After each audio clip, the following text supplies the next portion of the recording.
Hello everyone, मैं हूं doctor प्रांजल राठी और आज मैं आपसे बात करने वाला हूं कैसे अब से शुरू करके मतलब अभी 1 अप्रैल से शुरू करके 15 जून तक 75 डेज जो हमारे पास हैं उसमें अब से शुरू करके कैसे आप 10 to 15 के रैंक ला सकते हो। देखो, ऐसा नहीं कह रहा हूँ कि ज़ीरो ज़ीरो से शुरू करोगे और आप ऐसे 2-3 हज़ार रैंक ले आओगे, 5 हज़ार रैंक ले आओगे, मतलब ला सकते हो लेकिन ये थोड़ा अनरियलिस्टिक सा है। 10-15 हज़ार लाना काफ़ी रियलिस्टिक प्लान है, ठीक है। उसके बारे में बात करने वाला हूँ। अगर आपकी थोड़ी प्रिपरेशन है और आप इसको फॉलो करोगे तो हो सकता है आप 5 to 10 के में भी आ जाओ, 5 के अंडर भी आ जाओ, ठीक है। तो एक बार इसको देख लो, अगर आपको ये स्ट्रेटेजी लगे अच्छी तो इसको आप फॉलो कर सकते हो। इसमें जो मैंने शेड्यूल दिया हुआ है उसका यूज़ कर सकते हो। एग्जैक्टली इसको ही रेप्लिकेट करना ज़रूरी नहीं है, आप अपने हिसाब से भी कर सकते हो, ठीक है। देखो, सबसे पहले मैं बता देता हूँ, बहुत से लोगों ने अभी तक पढ़ाई शुरू ही नहीं की है, ठीक है। कुछ ऐसे भी है जिनकी भी इंटर्नशिप खत्म होगी, मतलब मार्च में, और अप्रैल से वो थोड़ा सीरियस होना शुरू करेंगे। देखो, अगले साल का प्लान ना बना के अभी से कर लेना। अभी भी आपके पास 75 डेज हैं और इसमें आप 10 से 15 हज़ार तो आराम से सिक्योर कर सकते हो। अगर आप अच्छे से इसको फॉलो करते हो, जैसे जैसे मैं बता रहा हूँ वैसे पढ़ोगे, या फिर अपने हिसाब से ही, लेकिन अगर अच्छे से पढ़ोगे तो ला सकते हो रैंक। और मतलब 10-15 हज़ार भी अच्छे, ऐसे बुरी रैंक नहीं है। अगर आपको डिसेंट सही सी ब्रांच चाहिए तो आपको मिल सकती है, ठीक है। तो इसको फॉलो कर लेना और अभी देखते हैं हम, ठीक है। तो देखो, इसमें जो स्ट्रेटजी मैं बताने वाला हूँ उसमें कैसे कैसे है, एक बार उसका ओवरव्यू दे देता हूँ, फिर मैं सब बताऊंगा कौन से सब्जेक्ट कैसे क्या पढ़ना है, सब बताऊंगा इस वीडियो में। फाइनल वर्ड्स तक देखना, आपको एक पूरा क्लियर आइडिया आ जाएगा, ठीक है। सबसे पहले जो हमारा फेज़ 1 है वो अप्रैल 1 से मई 15 तक, ये 45 डेज़ का मैंने रखा है, इसमें आपको फर्स्ट रीडिंग करनी है।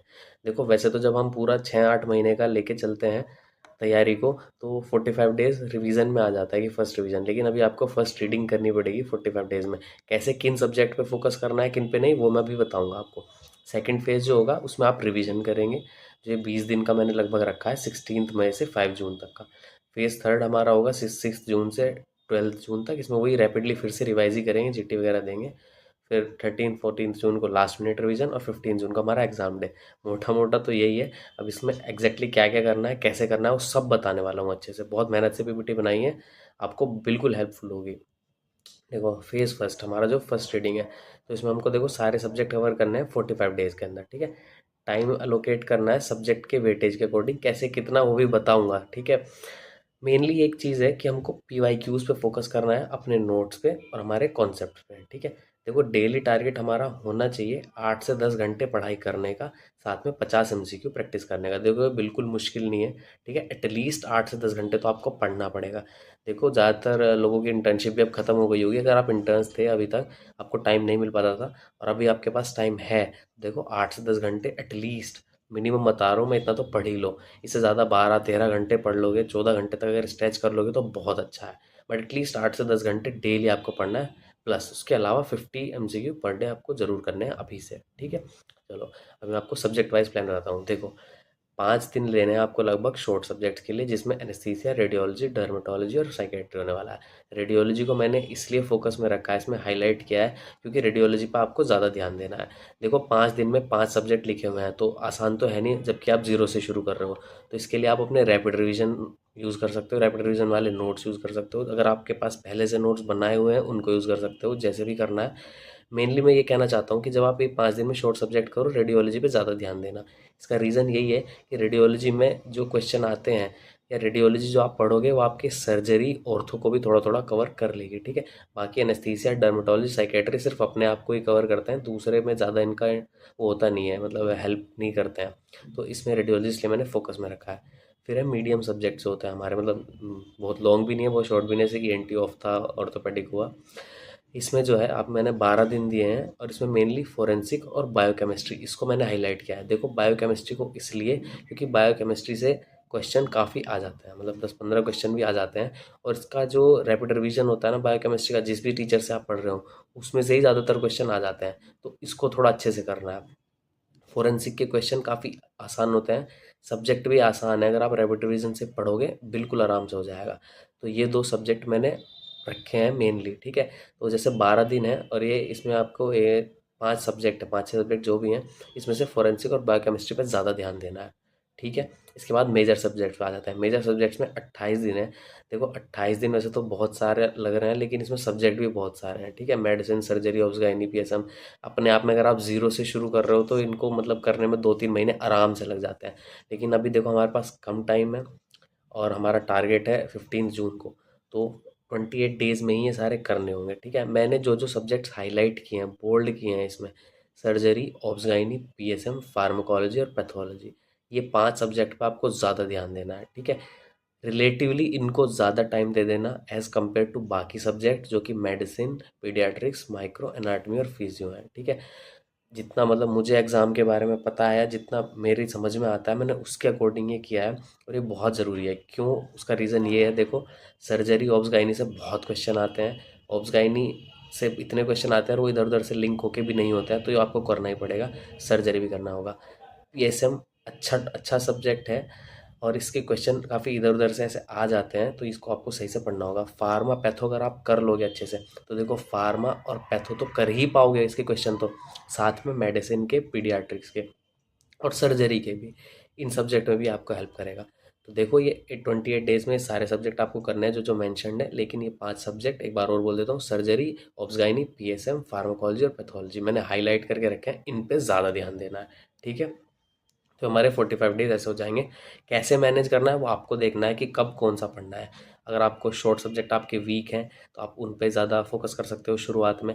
मतलब ये 45 डेज़ को कैसे अलोकेट करना है वो आप पे है, लेकिन फर्स्ट रीडिंग आपकी 45 डेज़ में इन इन सब्जेक्ट पे फोकस रखते हुए हो जानी चाहिए ये। अब मैं फेज़ 2 पे आ जाता हूँ, जो आपका फर्स्ट रिवीजन होने वाला है। 20 दिन में हमको सारे सब्जेक्ट रिवाइज करने हैं। तो देखो, काफ़ी चैलेंजिंग टास्क है, ठीक है, क्योंकि 19 सब्जेक्ट 20 दिन में करना अपने आप में बड़ी बात है। तो देखो, ऐसे कर लेना, मेजर सब्जेक्ट जो हुआ और जो जो इम्पोर्टेंट सब्जेक्ट है उनके लिए 2 दिन दे देना, 2 दिन 1 दिन। और जो बिल्कुल छोटे छोटे सब्जेक्ट हैं उनके लिए 1 या आधा दिन ही काफ़ी है, ठीक है, उससे ज़्यादा उनको नहीं देना है। 100 से 150 एमसीक्यू आप करना है इसमें। और ये जो एमसीक्यू आप करने वाले हो ना, ये टोटली पीवाईक्यू होने वाले हैं, ठीक है। पिछली बार फर्स्ट रीडिंग में जो एमसीक्यू आपने करने हैं, वो आप पीवाईक्यू प्लस अदर्स भी कर सकते हो कस्टम मॉड्यूल से, या फिर अलग क्वेश्चन सब्जेक्ट वाइज वाले टेस्ट, ठीक है।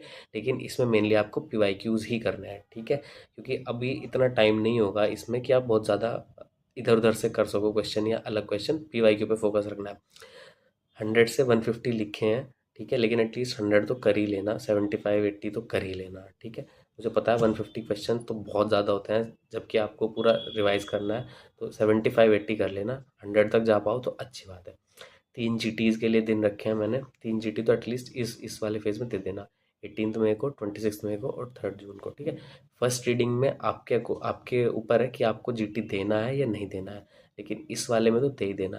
क्योंकि उसमें मैंने इसलिए अलग से जीटी के लिए नहीं बताया, क्योंकि आपकी, मैं मान रहा हूँ, फर्स्ट ही रीडिंग है, आप ज़ीरो से शुरू कर रहे हो, इसलिए उसमें जीटी इतना नहीं रखा है। अगर आपको टाइम मिलता है उसमें भी 1-2 जीटी देने का तो बहुत अच्छा है, देना तो आपको उसमें भी वैसे चाहिए, ठीक है। बाकी इसमें ऐसे जीटी दे देना है। अब आपके हम आते हैं थर्ड फेज पे, ये एकदम रैपिड रिवीजन वाला होने वाला है।